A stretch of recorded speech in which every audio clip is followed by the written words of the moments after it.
महापौरमुळे. दोघात नाही, जाणीवपूर्वक बोललो. भविष्यामध्ये युती होणार आहे की नाही होणार आहे स्थानिक असं आहे, महापौर होणार म्हणजे भारतीय जनता पार्टी आणि आमच्या मित्र पक्षाशी बैठका होतील हे सांगितलंय आणि बैठकीमध्ये चर्चा करू जागा वाटपाची. महापौर भाजपचा होईल हे मी बोललो. कार्यकर्त्याच्या बैठकीमध्ये संघटनेमध्ये असं थोडं म्हणणार आहे मी की महापौर भाजपचा होणार नाही. अशी अपेक्षित आहे का तुला? त्यामुळं भाजपचा महापौर होईल आणि त्याच्याबरोबर संघटनेमध्ये काम करत असताना मित्र पक्षाशी एकत्र येण्याची आमची पहिल्यापासूनची प्रथा आहे. राज्य पातळीवरती भाजप आणि शिवसेनेची स्थानिक स्वराज्य संस्थांच्या निवडणुकीमध्ये मला महानगरपालिकेमध्ये युती होणार आहे का? त्या दृष्टीने काही पावलं आहे? जे नेते वर निर्णय करतील त्या निर्णयाप्रमाणे खालचे निर्णय होतील. नागपूरच्या विधान परिषद सभेमध्ये प्रमुख प्रचारक होतात.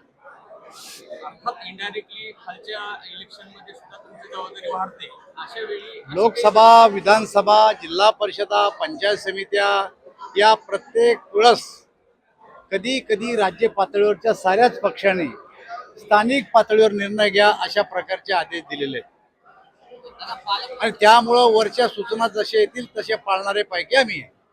पालकमंत्री पदाचा तिला अजून सुटलेला नाहीये. काय नेमकं तो विषय मुख्यमंत्र्याच्या अधिकारातला आहे, माझ्या अधिकारातला नाही. चंद्रशेखर बावनकुळे मंत्री झाल्यानंतर तुमच्याकडे पुन्हा एकदा प्रदेशाध्यक्ष पदाची धुरा येणार असल्याची मला असं वाटतं की आमची संघटना तुम्ही नका चालू, आम्हाला चालू द्या.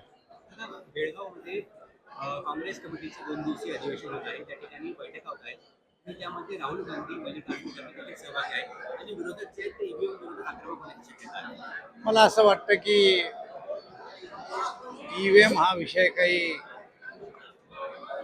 नवीन नाही आहे. 2004ला पहिल्यांदा ईव्हीएम आलाय आणि तेव्हा आणि 9ला 2 वेळेस या देशाचे प्रधानमंत्री हे काँग्रेसचे झाले. तेव्हा कोणी ईव्हीएम आक्षेप घेतला नाही. लोकसभेत आमची हार झाली, त्यांनी कर्नाटक जिंकलं, त्यांनी हरियाणा जिंकलं. ईव्हीएम वर ऑब्जेक्शन नाही घेतलं कोणा आणि आता हारले. तर हार झाल्याच्या नंतर अशी हार झाली की कदाचित आपल्या पक्षातले कार्यकर्ते इतर ठिकाणी जातील. हे आपल्यावर नेतृत्वावर अविश्वास येऊ नये म्हणून कार्यकर्ते थोपवण्यासाठी ईव्हीएम वर दोष देऊन कार्यकर्ते सांभाळून ठेवण्याचा हा प्रयत्न आहे. निवडणूक आयोगाने राजकीय पक्षाला बोलून चॅलेंज स्वीकारलं होतं की ज्याला कोणाला ईव्हीएम बद्दल काही संशय आहे त्यांनी यावं आणि आम्हाला सिद्ध करून दाखवावं की ईव्हीएम मध्ये काहीतरी सेटिंग आहे. पण कोणीही आरोप करणाऱ्यापैकी राजकीय कार्यकर्ता पक्ष त्या ठिकाणी आला नाही आणि त्यामुळं केवळ पक्षाची उतरलेली प्रतिमा पाहून सावरण्याचा हा प्रयत्न आहे. दादा जे विधानसभेमध्ये बंडखोर पदाधिकारी त्यांना पक्षामध्ये घेणार आहात. हा निर्णय श्रेष्ठी घेईल. आता आमचा हा विषय नाही.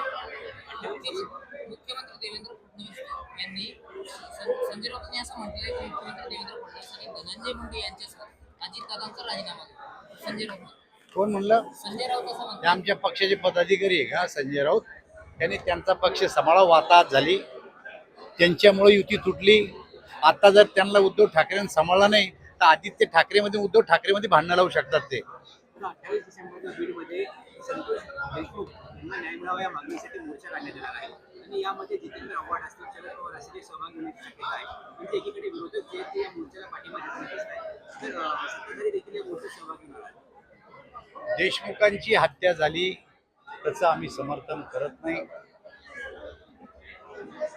जे कोणी दोषी असतील त्याचा शोध घेऊन त्याच्यावर कारवाई करण्याचं काम सरकार करेल.